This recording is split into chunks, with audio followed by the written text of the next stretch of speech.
Hello, introduce myself. My name is Rio Simanulang, NIM 2233 0703 0155. On this occasion, I will tell you about the ugly duck.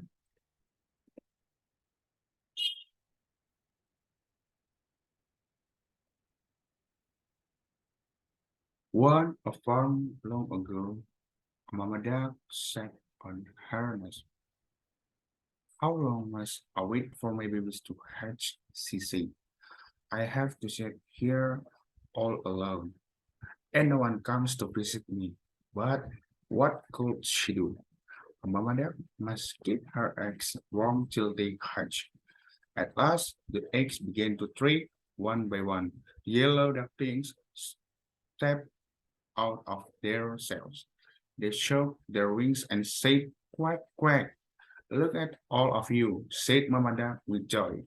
"You are all so cute." "Quack, quack," they said. Mama Duck said, "Come and land up. We will go down to the lake for your very first swim." She counts one, two, three, four, five. "Oh dear," she said, "I should have six ducklings." But one large egg was still in the nest. "Well," said Mama Duck, "it looks like that big egg will take more time." So she had to go sit on her nest again and wait some more.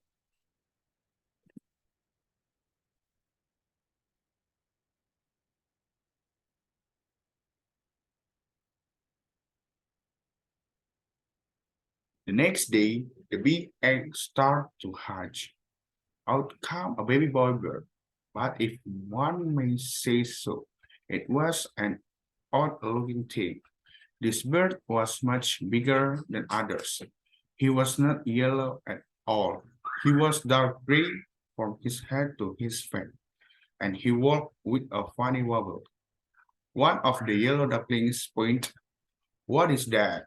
He cannot be one of us. I have never seen such an ugly duckling," said another. "How can you say such a thing?" said Mama Duck in a stern voice. You are only 1 day old. Your brother hatched from the very same nest as you did. Now land up. We will go to the lake for your very first swim. Yet the other duckling, quack, ugly, ugly, ugly. The ugly duckling didn't know why the other ducklings were yelling at him. He took the last spot in the line. Its yellow duck jumped in the river and swam behind Mama Duck. When it was his turn, the ugly duckling jumped in a start to paddle too. "At least he can swim," Mama Duck said to herself. When they left the water and started to play, the ugly duckling tried to play with his brother and sister too. They yelled, "Go away! We will not play with you. You are ugly, and you walk weird too." When Mama Duck was close by, she would not let them talk in this way. "Be nice," she would scold. But she was not always close by. One day, one of the yellow ducklings said to the ugly duckling, "You know what? You will do us a big favor if you just went away from here." All of them start to quack, "Get out, get out, get out." "Why won't they let me stay here?" said the ugly duckling to himself. He hangs his head down low. "Oh, they're right. I should go." That night, the ugly duckling flew over the farming fence. He flew till he landed on the other side of the lake. There he met two grown-up ducks. "Can I please stay here for a while?" said the ugly duckling. "I have nowhere else to be." "What do we care?" said one of the ducks. "Just don't get in our way." Woof, woof, suddenly a big hungry dog came tearing by catching the two ducks.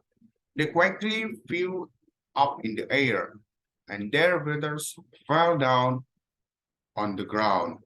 The poor ugly froze in fear. The dog sniffed and sniffed at the ugly duckling, then turned away. I'm too ugly even for the big hungry dog to warn, said the ugly duckling with his head held low. The sky turned dark, crack, a bolt of lightning.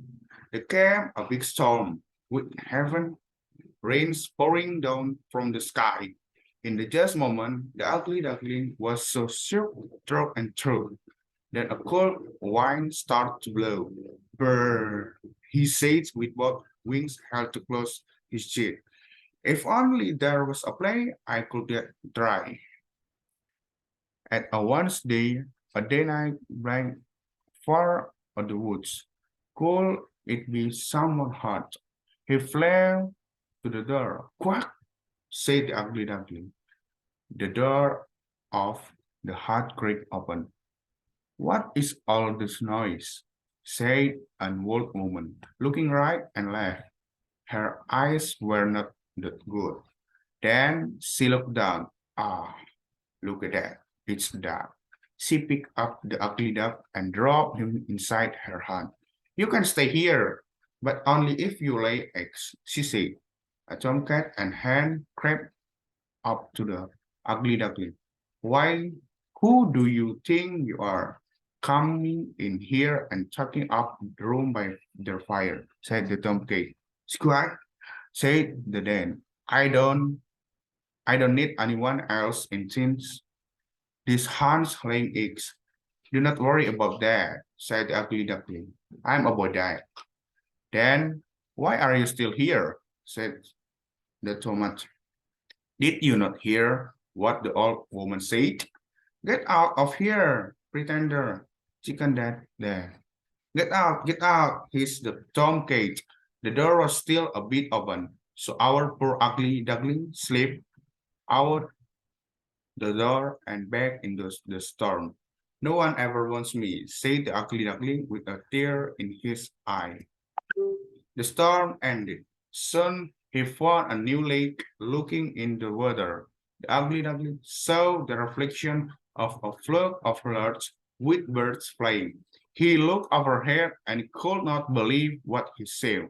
There, above him, were the most beautiful birds he had ever seen.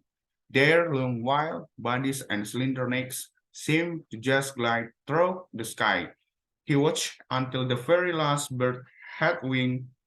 It was out of view. He stayed and that lake all by himself, and time passed. The leaf of the tree turned red and gold, and then the leaves fell to the ground. Winter came, setting a blanket of white snow all over. The cold wind and the dark colds made the ugly duckling feel even more sad. He had to go into the cold lake to fish, but it was getting hard to swim. The lake was turned to ice. One day it was all he could do was to paddle the water to keep it from freezing around him and trapping him in the lake. I'm so tired, he said, padding with a mass in a seat mic. The ice got thicker and drew close to him. In a moment, two giant hands swept him up. You poor thing, said the farmer. He held the ugly duck close to the thick wool jacket and took the bird to his home. Never was a farm fireplace more welcome. For the rest of the winter, the farmer cared for the ugly duckling. Then spring came. Tips of green covered the trees, short bright flowers popped up from the ground. It's time for you to go to the lake to swim again, as you were born to do, said the farmer. He took the duckling back to the lake where he had found him, and set him with care on the water. Goose, I feel strong, said the young bird, flapping his wings. Why? I never felt as strong as I do right now. He heard quiet, splashing sounds behind him and turned around. A flock of those same beautiful birds he had seen in the sky before landed behind him on the water. Do not worry, he said to them, holding out one wing. I will go now. I will not make trouble for you. A big fat tear rolled down his cheek. He turned to go away. When he opened his eyes, he saw a reflection in the water, one of two beautiful white birds. Why was it so close to him? He jumped back, and the reflection jumped back too. What is it? He said. He straightened his neck, and the reflection of the beautiful bird straightened its neck too. Why are you going to sun? She said one of the beautiful birds. Stay here with us, said another. We will greet friends. Then the bird who used to be ugly duckling knew what had happened. He was no longer an ugly gray bird wobble when it walked. At one moment, all the swarm flopped their wings and took off in the sky. Come with us, one called back. Take the lead. So he fluffed his wings fast and took his place in front of the whole flock, and Hills and all his new friends fluffed their wings behind him. Say, he said, gliding and dipping through the sky as he sped on. Push on, ugly duckling now. Certainly not I. The end. Thank you for your attention. See you.